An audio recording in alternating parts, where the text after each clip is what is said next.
name is Rory O'Toole. And my name is Matt Schultz. And this is How to Be, the podcast where we discuss ancient wisdom, modern hacks, paperback self-help books, and pithy platitudes in the hopes of figuring out the best way to live this one precious and wild life. Do you believe in the power of positive thinking? What about the power of a positive attitude? If so, join us as we discuss manifesting.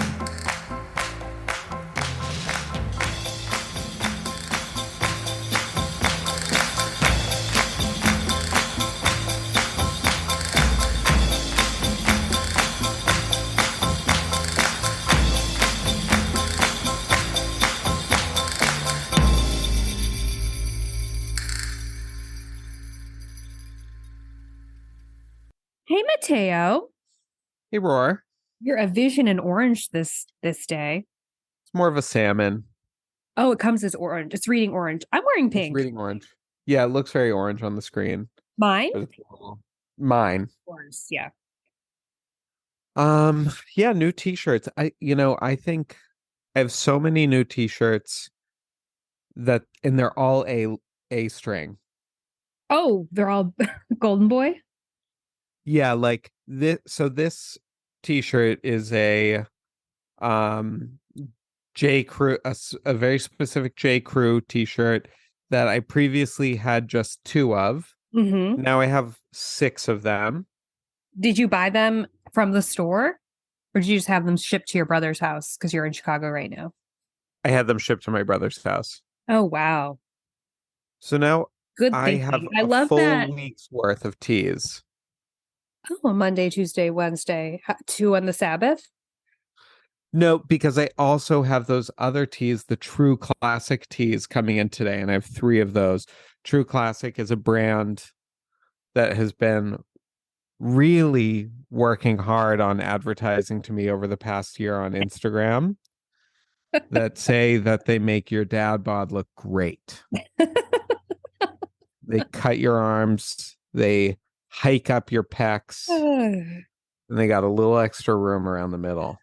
Does it have like a airbrushed 6-pack ab on it? Yeah, it's like, yeah, it has some padding. No, I think it's more about just creating the illusion through different methods. It's not like literal. It's not like when George Michael wore that muscle suit. That's exactly what I was thinking of. That's exactly what I was just thinking of. George Michael in that muscle suit. That was so funny.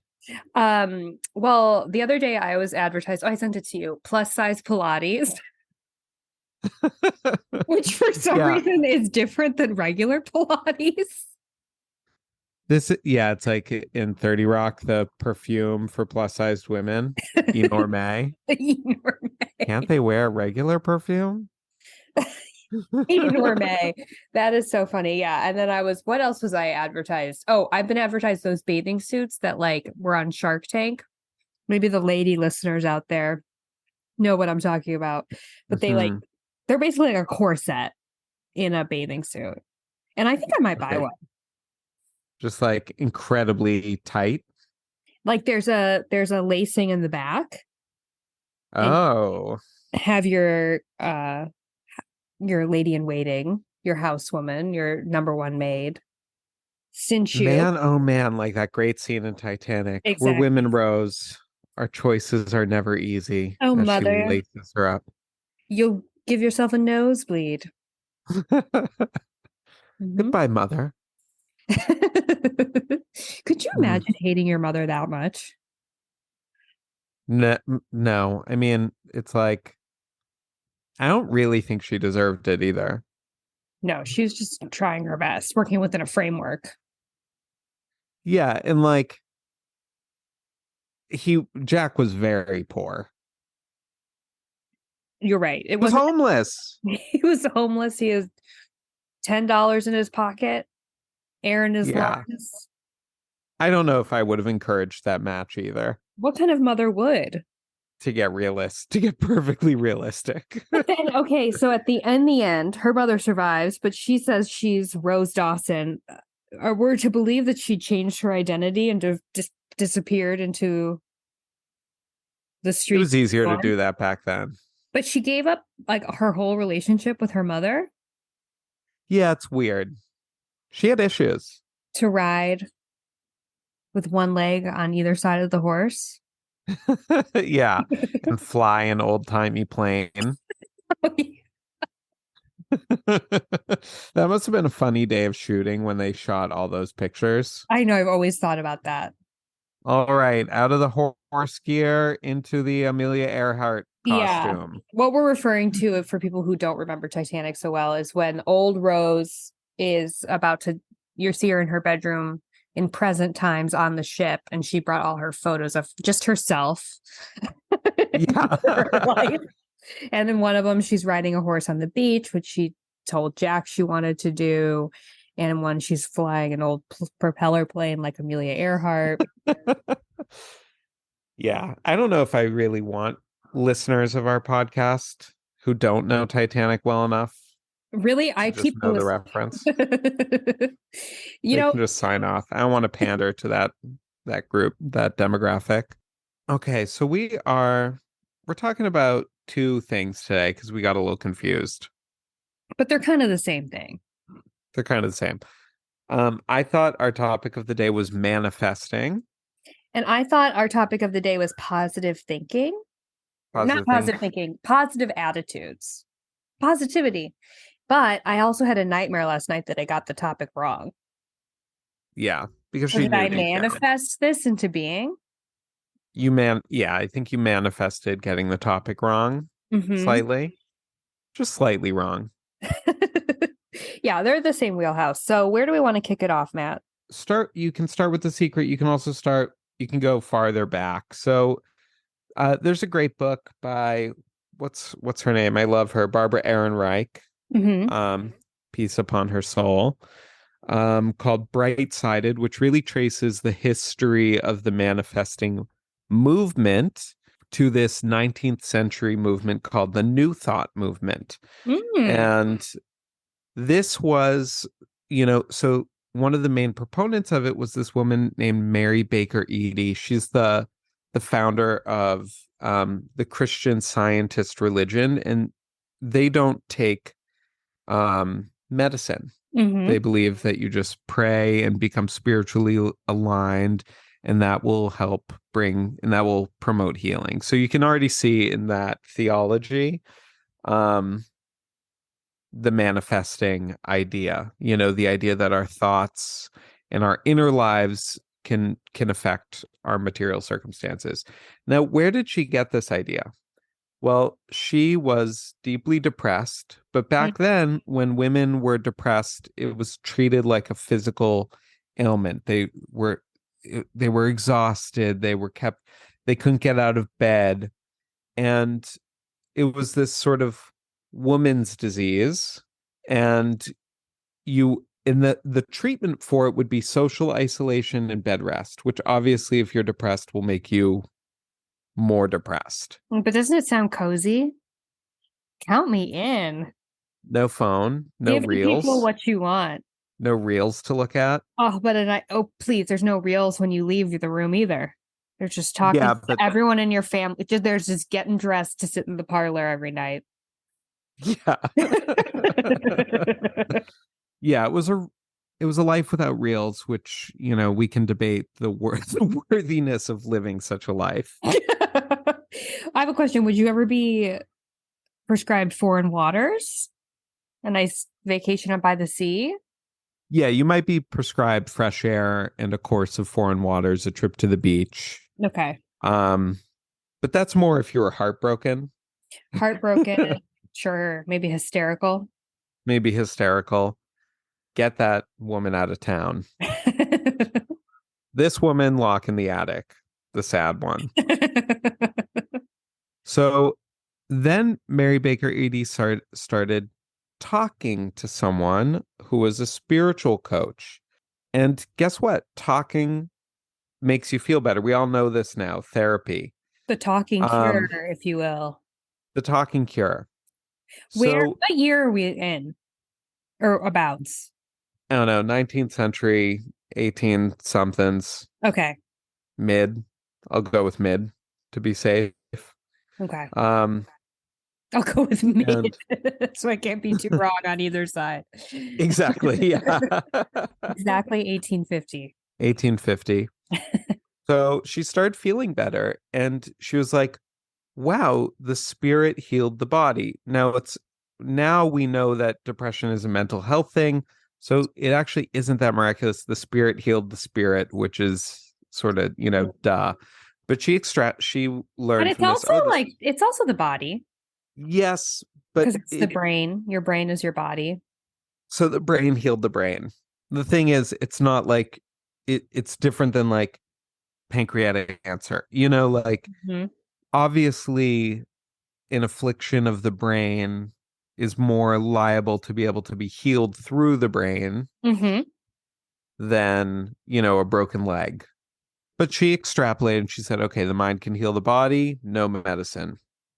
Crazy because she didn't even try it on a broken leg.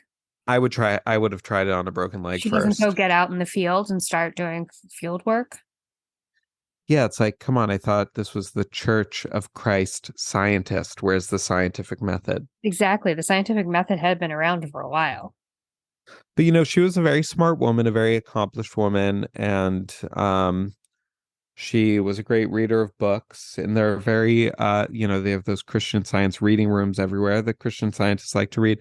And her ideas have been incredibly influential. They have wandered out of that church and into just the mainstream where now we have manifesting culture. We have The Secret by Rhonda Byrne. Yeah, I think Um, that many of us first came to know manifesting through The Secret. I feel like that is the ultimate text for us modern manifestors. So yeah. The Secret is sort of the science behind they definitely consider it a science and not an art. Hmm. Um behind willing what you want into your life. So I first became aware of The law of secret, attraction. the law of attraction. So I first became aware of The Secret when I was like advertised a documentary that was like in college that was like this is the answer to like the secret of the universe. And I thought I was gonna see a spiritual documentary or a documentary on like physics, like more like Carl Sagan. But actually it was Mm-hmm. just a bunch of new age people talking about how you should have positive thoughts because if your thoughts are positive, you'll have positive things in your life. And if your thoughts are negative, you'll have negative things in your life. Even your thoughts, if you even entertain negativity in a passing way, bad things will happen to you. That's kind of what The Secret And says. yeah, and it's incredibly literal. So in the documentary, you see a woman looking at a necklace in a store window. The necklace fades, disappears, and reappears on her neck.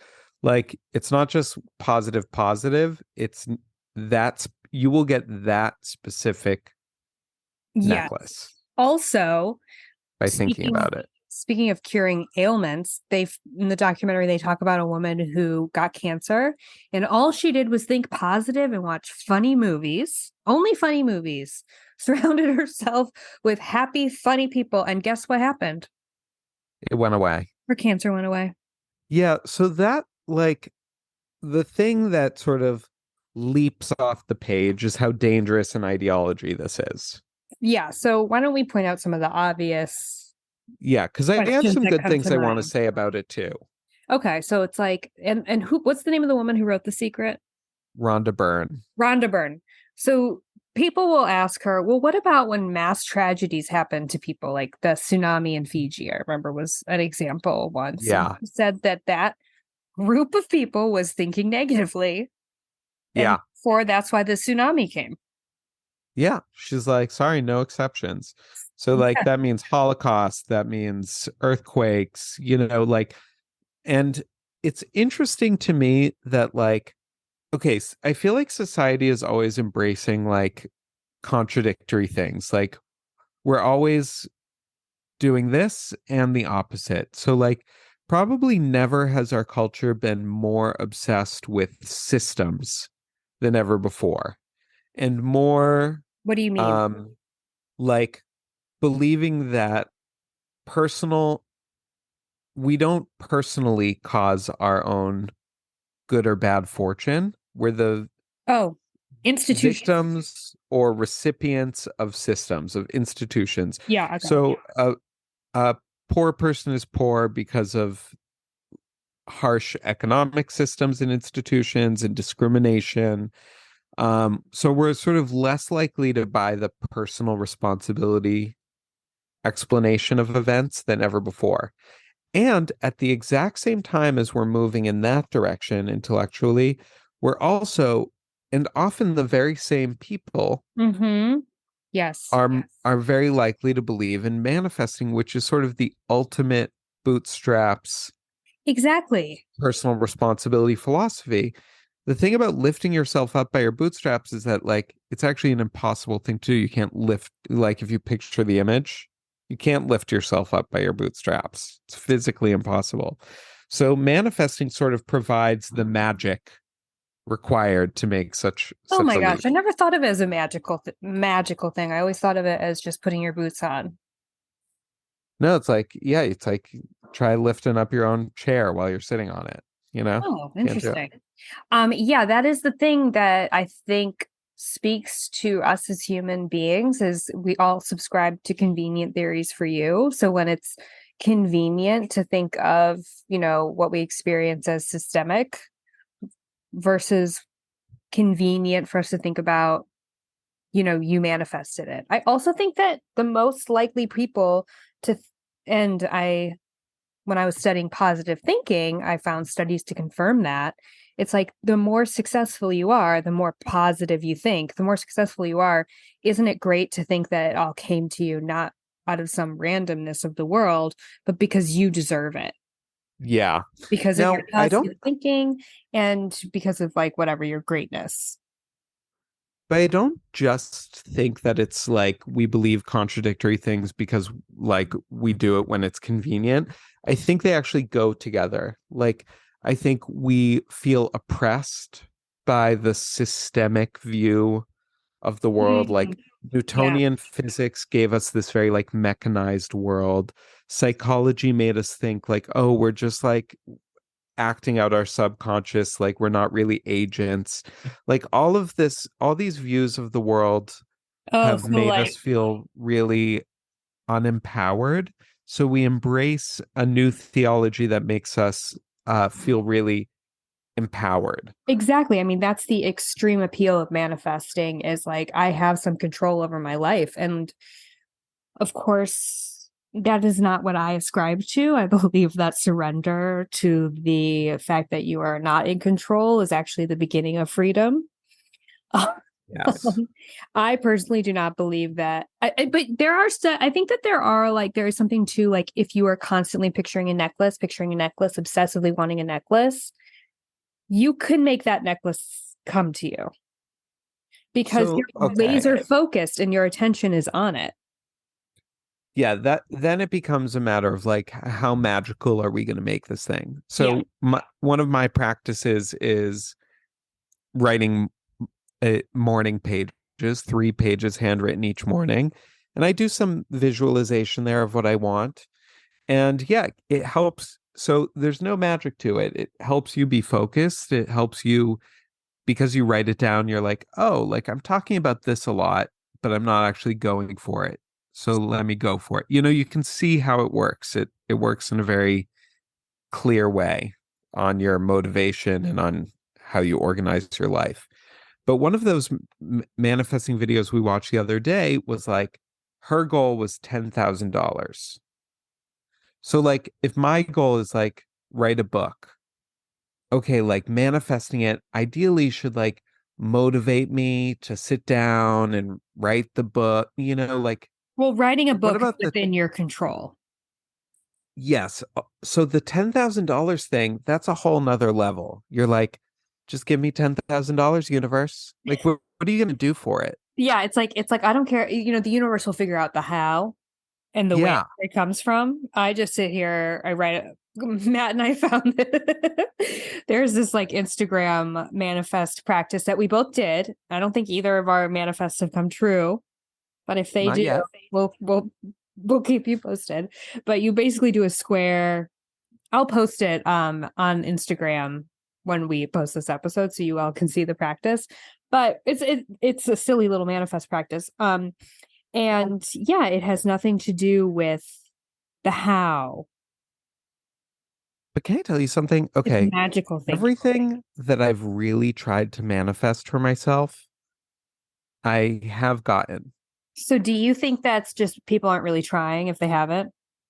I sometimes think like, what if I did, because I wouldn't try to manifest $10,000 because I don't I don't believe it, but like, okay, so I got my book published. Now, it was I manifested that, and I did it through a small publisher. So, but I didn't even really let myself dream of a bigger publisher. Of I didn't even try. Random House. And sometimes I wonder, do you have to, are the people who are really good at manifesting the people who uh, dare to dream big? Now I really sound like one of these people, Yeah, you one of these do. manifesting coaches. But that has been my experience that like my results, I do get what I aim for, but I tend to aim pretty modestly. You aim modestly and you spend your life working towards it. That's true. I You do know, work towards the things. I don't just wait. But did what write if the I book. really went after that $10,000? Well, you are. Well, you are right now, right? No, I mean just went after the manifesting of it. Like really Without the did the work. visualization without the work. Well, let's practice. Let's try it. But that's the thing. Okay, so I have a witch book. So witchiness is pretty into manifesting, right? I mean, that's what a lot of spells are. You can do a lot of to sort of rituals, whatever, to bring things into your life. So I was reading my little witch book once, and it said, if you even have a shadow of doubt that it won't come true, then it won't come true.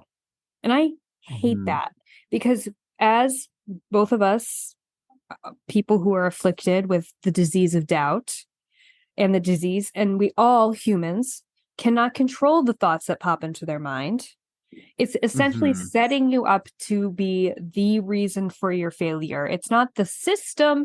It's not that there's something maybe flawed with the idea of manifesting in this magical way. It's that for 1 second you thought, what if this doesn't come true? I hate Mhm. that. That is so unrealistic and really ruins manifesting for me. Yeah, I was listening. I Because of, forget what it was.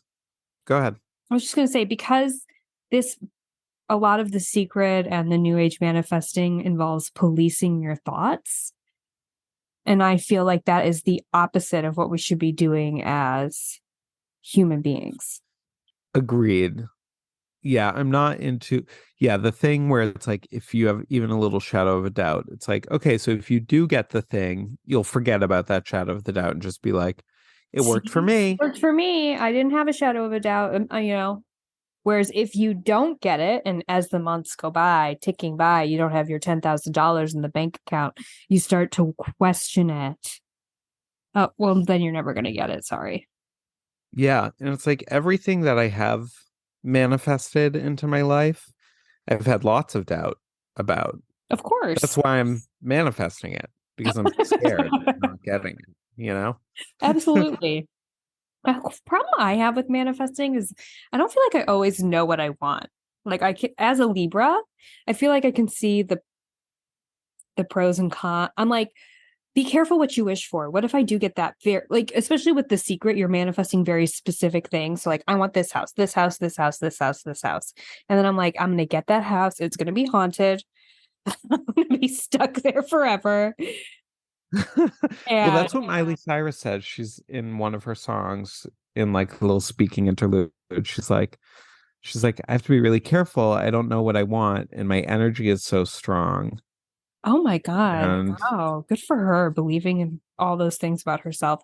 That's why when I meditate and I want something in my life, I focus on the feeling. So, like, say you want money or more money in life, I'll think I want to feel financially secure. yeah, you don't say $10,000, but Because you know if I what? get That's why you 10,000, don't have $10,000. I have that about. I have about that, give or take. What's that, Michael Scott in The Office? I already have $600. Yeah. That is the thing, is like as a result, I don't know. It's like, what are we going for here? I think we're going for the feeling of feeling financially secure. Personally, I need to work on that more, but um, won't that make you feel happier? I don't know. Do we want the Maybe, thing or do we but want maybe the that's, thing?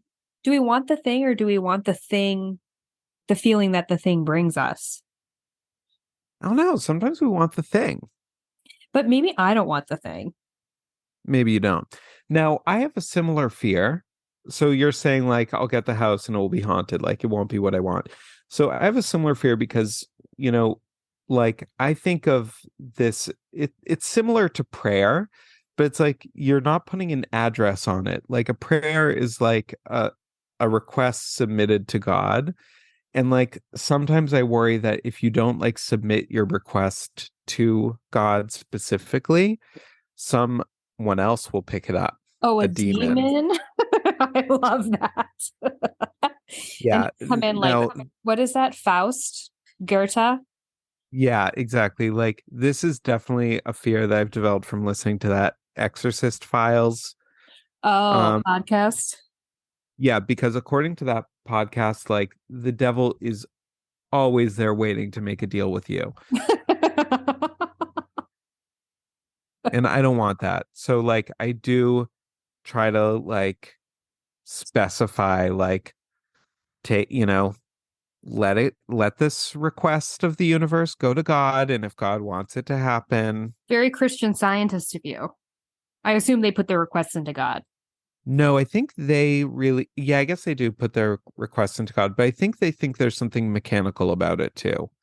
Like I think the prayer system is different. Like it's not there there can be these mechanized views of prayer where you the power of prayer makes things happen.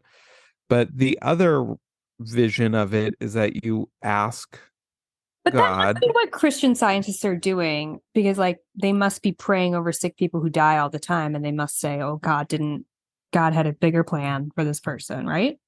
But yeah, I wonder how if they'll stay with that medicine doctrine forever. I think that they're Not very probably, modern, I think they're probably losing people and updating like all religions, like all right? religions. Mm-hmm.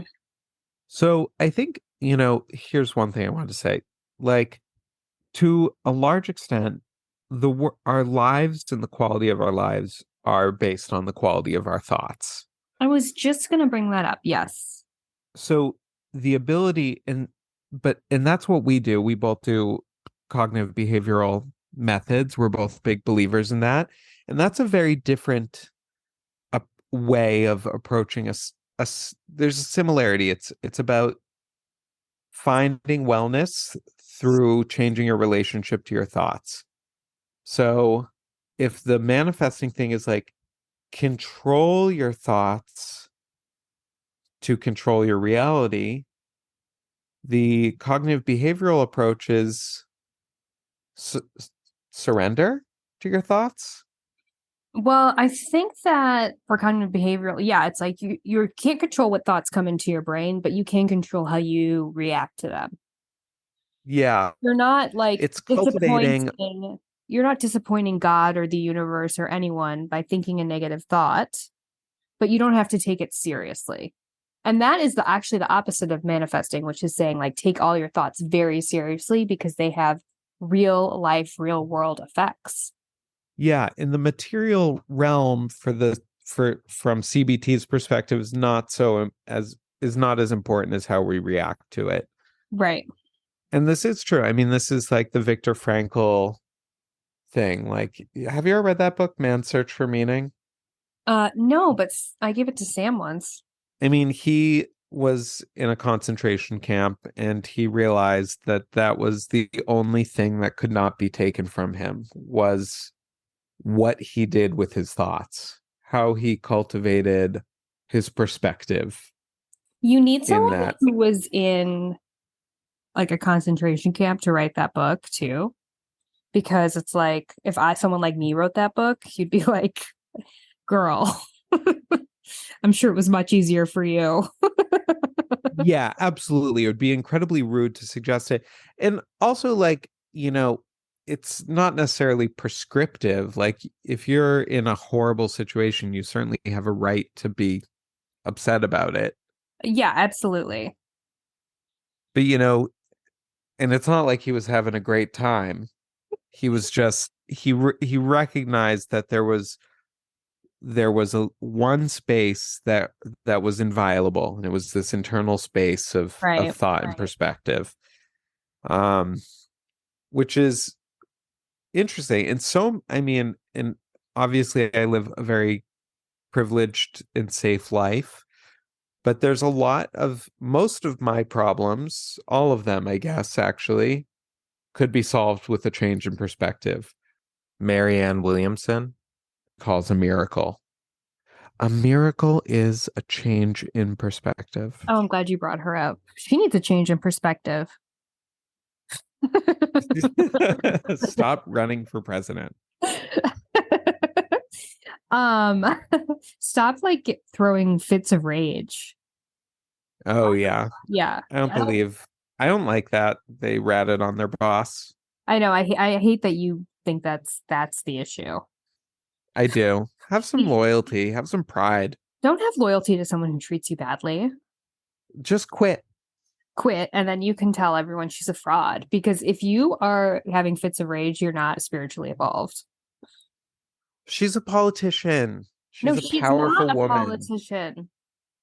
Yeah, I She's guess she's running for not. president, and she sold millions of books about how to like better yourself spiritually. Don't you think that rage is like the lowest vibration? Yeah, and they teach that in Judaism. Yeah, it's so base. Yeah, rage comes from like the lowest self. There was one commentator who said that's what Moses's sin was that got him killed. The thing is that you are He got someone angry. who gets annoyed with people. You obviously can be terse with people, but you've never been rageful towards someone. Not recently and not often, but I've felt rage before. Of course, you feel it, but you're not going to just scream at a coworker. Well, you don't have a coworker, but the equivalent of like to get to that point. I'm like, what is kind of wrong with you? Yeah, it's bad. To But truly scream at another person, I don't. It would be so hard for me to get there, and I'd have to feel very comfortable with them. yeah, have you ever had a screaming fit in your relationship? Um, Nothing like where we're. Because I think a lot of people do. I think a lot of people in relationships and in families do have like real shouting matches. I didn't grow up in a screamy family, but I think a lot of people do. Well, I did, but Um, there was someone in my family who did a lot of shouting, and this informs my low Yeah. vibrational assessment.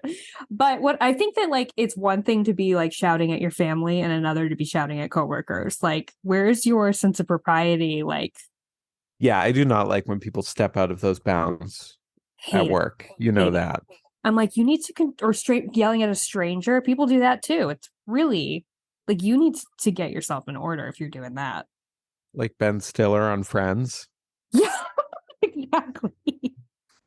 Okay, anyway, but I think that what we're saying, like, right, if you're going through the world with mostly negative thoughts running through your head, and this can like go from like negative self-talk, you know, catastrophizing things, being a perfectionist, all those types of negative thoughts, you're gonna have a pessimistic view of the world because like those are the glasses you're wearing.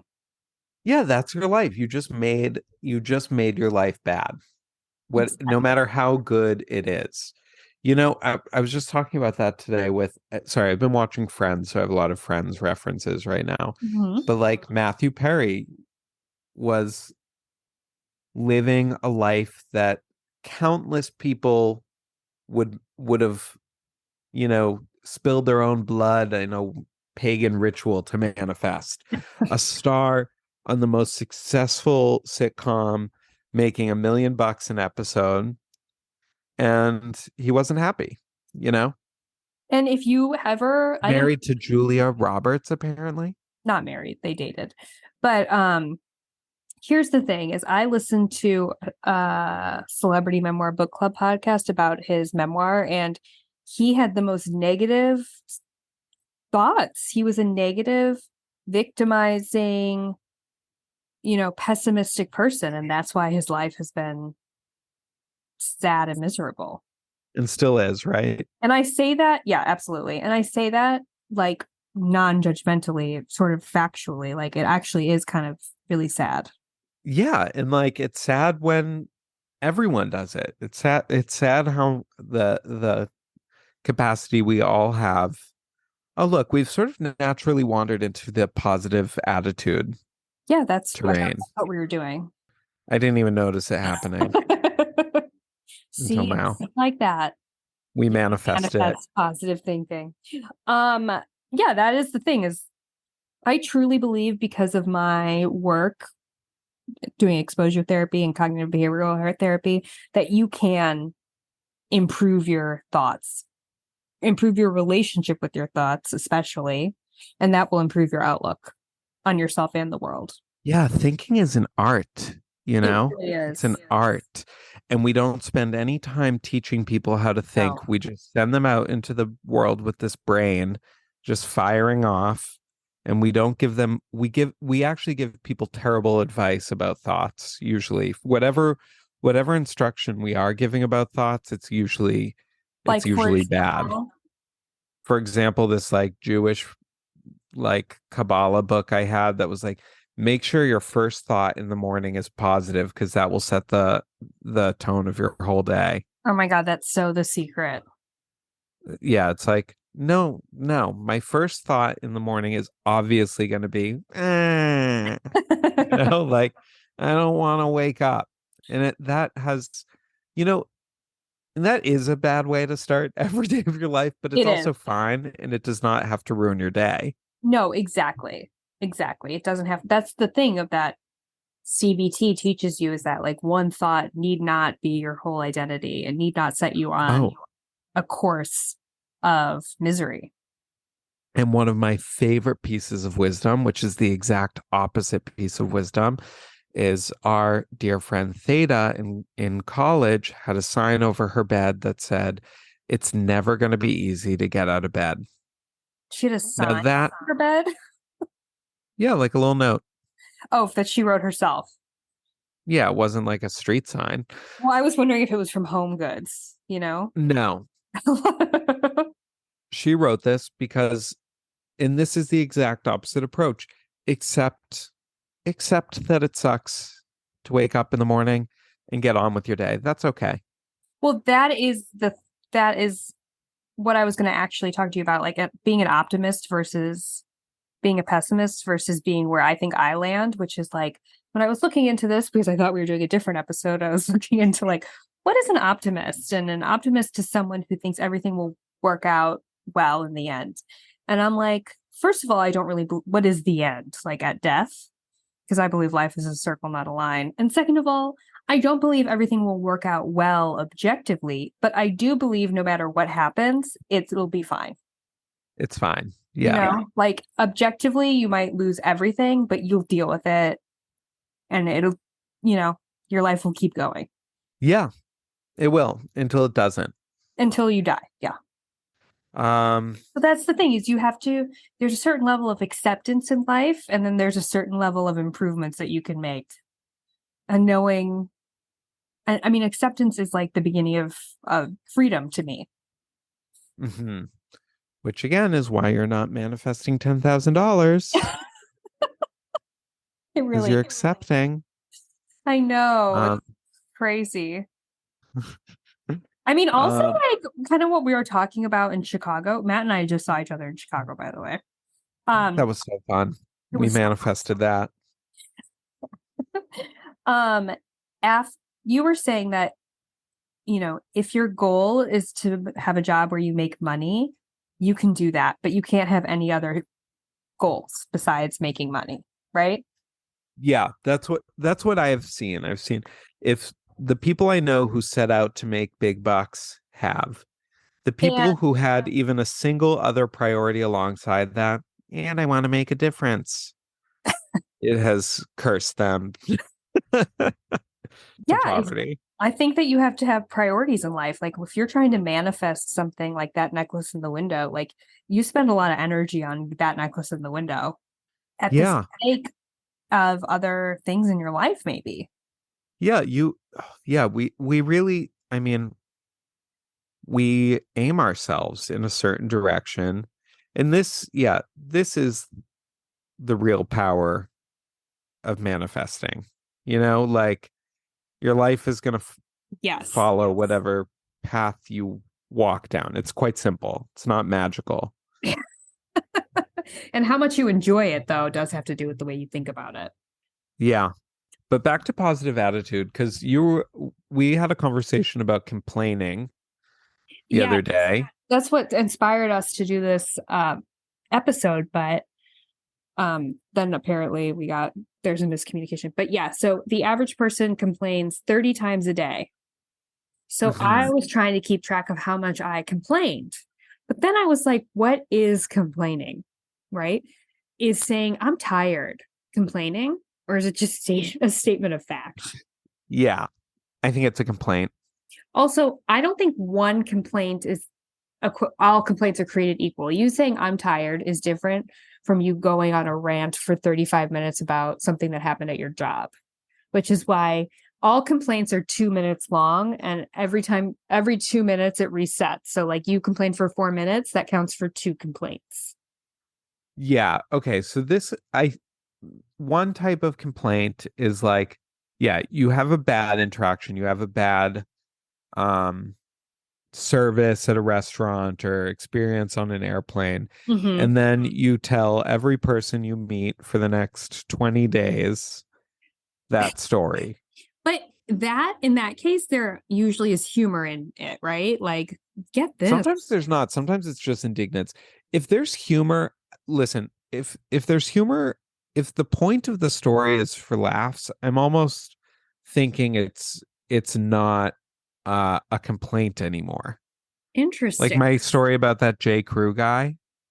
Oh my God, that was so funny. I wish We're not telling it on I the air, you but DM Matt for the story.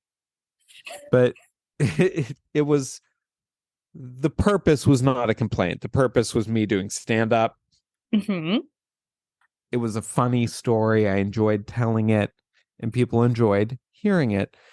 So that's not a complaint, even though structurally it was about weird service I got. Yeah. Well, that's interesting because sometimes I feel like I've become a much, much more positive person in the last few years, like since entering my 30s, essentially. But I will still call you with a variety of complaints. But Oh, we love complaining to each other. yeah, I get joy out of it. But I'm not like laying in bed at night thinking about this like funny, weird interaction I had with someone, you know? No, I'm often excited as it's happening because I know I get to tell you about it. Yeah. Does that count as a complaint? No, I think it needs to be embittered. Okay. Well, okay. I think it needs to be embittered. And like I feel like there's this, so like religious Jews, when you ask them how they are, they'll say, thank God, which I think is very sweet. Thank God. How are you? Thank Yeah. God. Yeah. Thank God. So what a roundabout way to answer the question. Thank God. I'm alive. Thank God. Mm-hmm. Praise him. Praise Mm-hmm. be. Um, Now when secular people ask how we are, we're like, like there's this way that we greet each other in the world that is based on expressing how tired and busy and miserable we are. Just Right. often more tired, miserable, and busy than we actually are, just because we think this is how you start a conversation. Well, there is some level of bonding over complaint and misery, like if you've ever worked in a bad work environment, that's when the people at the bottom can really get together and feel connected to each other. Yeah, that's true. It's extreme bonding. Yeah. Yeah, so some degree of complaint can definitely be bonding and healing. Um, well, you were saying that doesn't actually, that studies Yes. show. So that's the thing is studies show that venting all of your problems. So if you were like going home and talking about, I mean, I think of this so much with like work because that is my life is like, and most people's lives, work is something where there's a lot of grievances. So if you go home at the end of the day and I like unloaded on Sam about like X, Y, and Z said to me, I never do that because it never makes me feel better. And studies show that it doesn't make you feel better. You can vent all you want. It's actually worse for you because you're like constantly reliving it. And like when you relive these things, your emotions get there too. Yeah, Like you will feel the same irate feeling or embarrassed feeling or annoyed feeling that you felt when that situation was actually occurring. as if it's still happening. But my question is, don't you think what about like the need to like process things? Like isn't that the opposite of what we're told in society about the talking cure? Yeah, but a therapist isn't going to be like, what a bitch. Like a therapist is actually going to challenge you on some of it. Like, these people, they were walking so slow down the street, and they were a wall. There was a whole wall of people. Why didn't you go around them? Like the therapist might challenge you on it and show how A you good therapist, yeah. a good therapist. That's my new thing, by the way. I say, as I walk down the street, I tell myself, be like water, flow around the obstacles rather than becoming enraged with the obstacles. Also, Oh, you know what makes me be in a really have a really good attitude is when there's someone else in the line who has a bad attitude. 100%. And then you're like, you don't want to be like that person. So you're like, take it easy. Take it. It's good. We're just at the like when I was Well, okay. I'll get there. Another source of ire is obviously traveling, especially in airports. And I was like irritated left and right. And I would ask myself, is this a reasonable irritation or an unreasonable Mhm. one? And Oh, well, what was the breakdown? so people walking slowly and I have to get to my gate, unreasonable. They have Hmm. kids, they have bags. It's not like just because I'm running late to my gate is not their fault. Yeah. Now, let And me you're not going to miss the plane. Yeah. Now let me tell you this. I was in line at the Dunkin' Donuts. There was one person, a cashier, and she was making the coffee, and it was a huge line. One person, early morning flight, Hmm. and people were asking for these complicated drinks. So she has to make the drink before she can serve the next person. Yeah. I was so annoyed. What do you think about that? It's just a Just cup of order a coffee. coffee. Yeah. Just order a coffee. Um, yeah, I think my rage would be more at the people who didn't staff another person on that shift Oh, interesting. because I was really getting at the girl who was like, I'll have a strawberry mocha with 3 shots. I don't know. I think some people just like think their drink orders that all drink orders are equal. I don't They think could everyone possibly. knows. Okay, well, that's another problem I have. They're not observing what's happening. Being observant is like an important part of being considerate. Yeah. No, it's true. It's true. I mean, the drip coffee is a different. You could get a drip or an iced coffee in that Exactly. situation. That's exactly it. Or then there were people going up being like, we're all in line for 15 minutes. And how do you feel about this? When they go up and they're like, like it's their turn to order after 15 minutes. They don't know what they want. Yeah, it's Those people should be sick. eliminated from Earth. I hate that. It's like, yeah, you gotta know. You just gotta Um, know. You've had your time to think about it. But Unbelievable. I'm like, yeah, I'm ready to go. I've got my money out.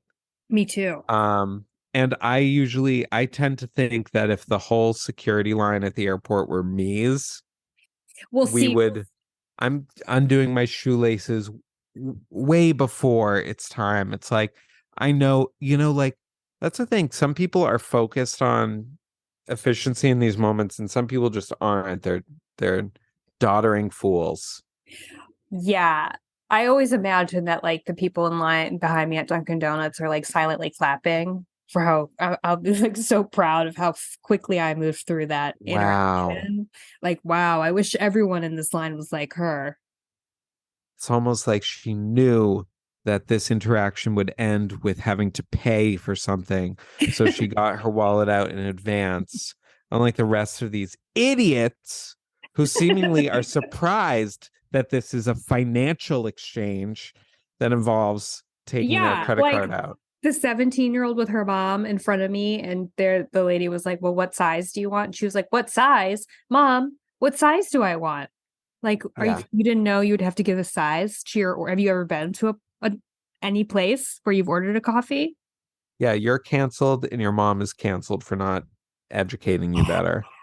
Anyway, so what about, say I came to you with that story or a worse grievance? Here's what I want to know. When should we employ positivity when someone is complaining to you? Um, Good question. So I think that when it comes to important relationships, um, like actually, I don't know, because if you're complaining about someone in your life, you don't want your friend to be like, well, maybe they were, maybe they were tired. You want your friend to just take your side and be like, oh, that's so annoying. But I guess like I kind of think that I don't know. What do you think? I don't know. It's really hard because some people are complainers and it's kind of a lot on the listener, Yeah. especially when like there have been times when like you're complaining about something and I've been like, well, I can see it from their perspective. Yeah. I appreciate that. And you don't mind. I mind. It's not easy to hear, but I appreciate it. I like it in the end. Um, so I think it depends. I guess it depends on the relationship and the person. But if you have someone in your life who like doesn't want to hear it, like I think it's best to just acquiesce to that. Yeah, I'm thinking about it. Or and like try not to feed into it. Yeah, just be a neutral That party. sounds hard. Yeah. Oh yeah. What is that called? Nonviolent communication? Yeah. We could all use some NVC. Just nodding along, listening. I wish I could do that better. Yeah, just be the change you want to see in the world. Be the good attitude you want to see in the world. But clearly, I mean, we just devolved into complaints Well, just that's what I now. was gonna say. Yeah, I was really getting, but I also like that is feels like such a lower vibration, such my lower self that I almost didn't even need to tell you that story. I didn't need to tell you that story. I would have been lived with my life fine without it. But it is fun for me to like engage in that kind of like outraged behavior. Sure. And that's like a lot of what actual like sitcoms and stand up like Seinfeld is built on moments of frustration like that. It's Yeah. funny to watch, But because people are annoying and life is full of little annoyances and laughing at them is probably one of the best ways to process it all, if exactly. we um But it's like when you get to the point where you're like every week or every day you have something big happen to you and you need to tell twelve people about it and it's not like in this like you can't see how trivial it is, I guess. yeah, and okay, and I've definitely gotten in this place before where I feel so self-righteous and Mm. so deeply aggrieved, like an injustice has happened. Yeah, And absolutely. it's like, no injustice happened. Everything is fine. Calm down. You're not self-righteous. You're a loser. Just like, This happens in work a lot. It's just that people are constantly being perceived as, and of course, I have definitely experienced this myself, but people are constantly being perceived as being slighted by people by like little comments. yes. And it really colors like their whole day and they get really upset about it. And it's probably who knows if it's based in fact or not. We cannot know what other people think or meant by their comments, but I've it just points to how sick it is that we all have to spend our time working. It's not natural working in offices with other people. Yeah, it's very, it's Like when not a people good. say working in an office is unhealthy, yeah, it's unhealthy because we're sitting there, but it's unhealthy because we're also so bad at living a cooperative work, having a cooperative work environment. It's so bad for your mental health. You shouldn't be around people who irritate you so much all day.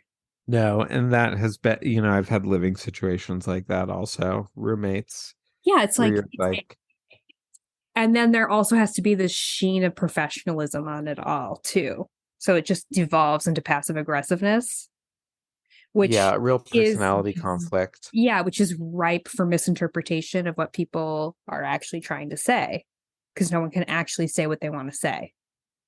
I once worked with this woman at Starbucks who said about another woman we worked with, she was like, I have a personality conflict with her.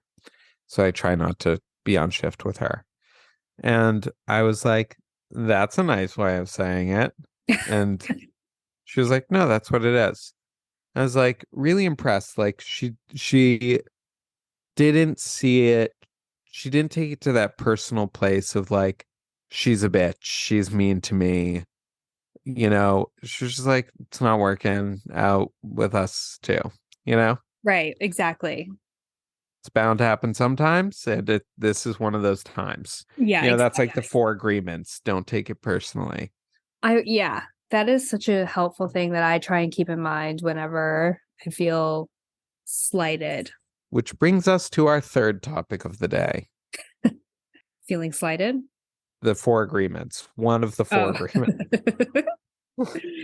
I do think though, like if it's not put upon you, right? So say you're like, say I came to you with I was like, I had the worst day ever and I got a parking ticket and I accidentally, ran over a dog. And then you're like, well, at least you have a warm bed. Like that is so annoying. Like no one should have to suffer that.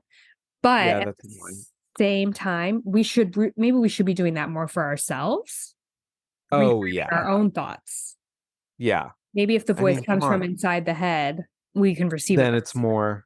Yeah. I mean, but like also like forced gratitude is kind of like forced positive thinking.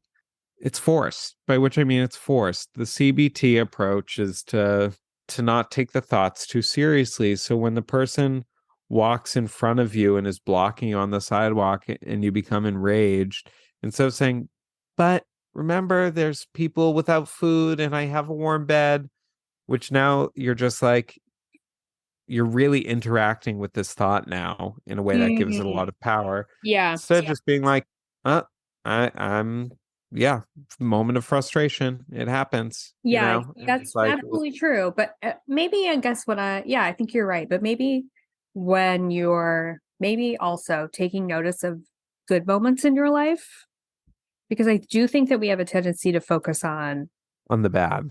the bad, the frustrating, the annoying, because that, I don't know, it's just like scratching an itch. It feels really good in a way. It's so inspiring, like it evocative. Yeah, because I think the self-righteous feeling and the victimization feeling are really intoxicating. Yeah, they are. We love to be victims. We do. And sometimes people are. Sure. We all are.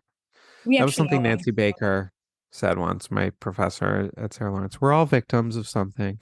Some of us are victims of oppressive regimes. Some of us are victims of our parents. And then she said, well, we're all victims of our parents. Which is to say we're all victims of something. Amen, sister. Well, I think we're about done. Do you have anything else you want to say? I have a question. Do you think I'm a positive person? Actually, yeah, I do.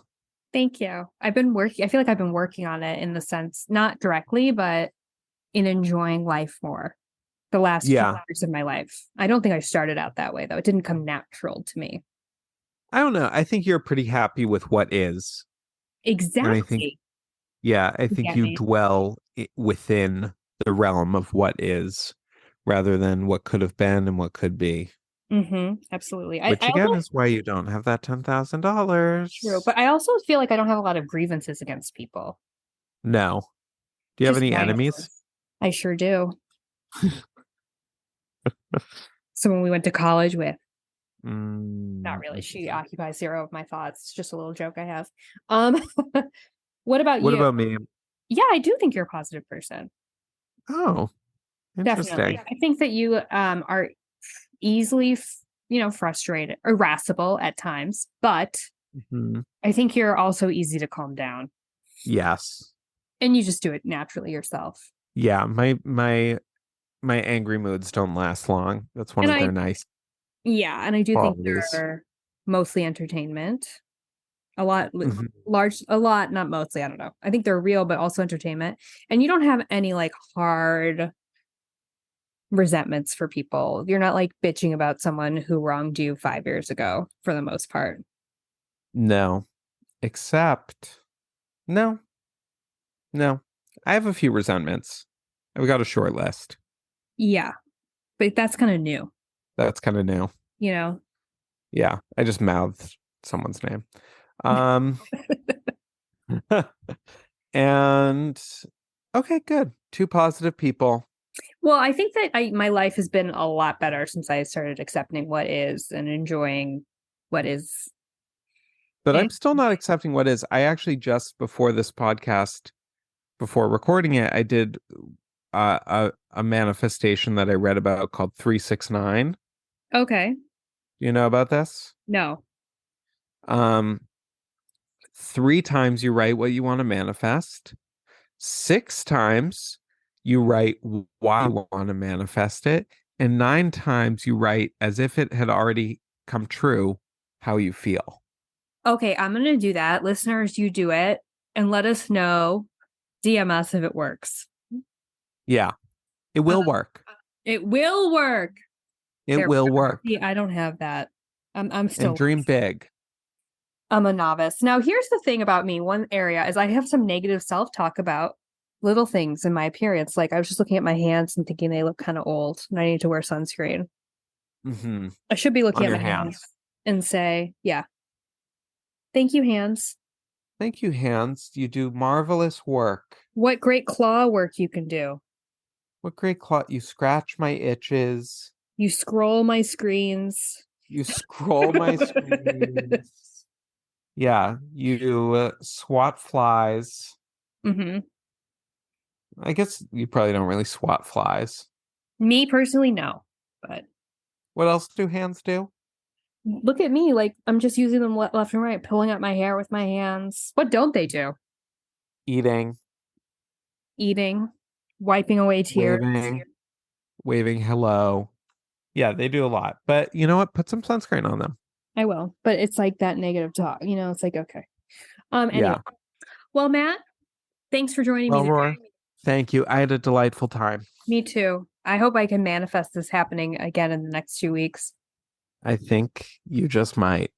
I should dream bigger. All right. $10,000. Bye bye. Bye-bye.